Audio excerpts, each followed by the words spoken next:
Equity as a form of investment is a more structural or permanent form of money being invested into a business. Compared with debt, it's a more expensive form of investment because you are literally giving part of your business away to the investors. It has various upsides, however, so if the business is not performing particularly well, there's no requirement to service interest as there would be in debt.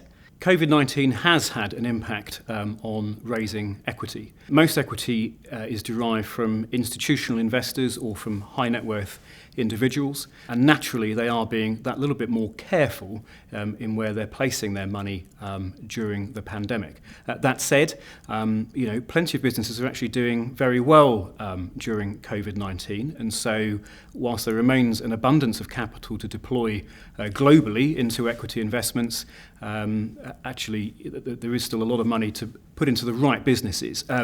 It's worth noting that for businesses that are struggling, there are many specialist equity funds who will invest money to shore up balance sheets and enable businesses to progress forward into the future.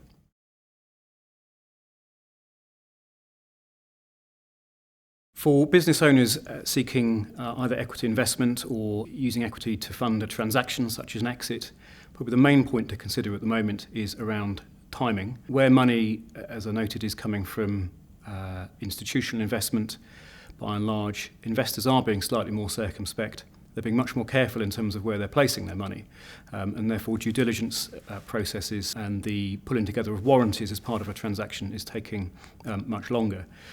Therefore, timing really is the main tip that I can give. The earlier that you can plan and prepare, and particularly if you are looking to exit with rumoured changes to the capital gains tax regime, maybe as early as spring next year, where CGT rates could be aligned with income rates, clearly that makes a material difference to the amount of money that a shareholder would be able to exit with.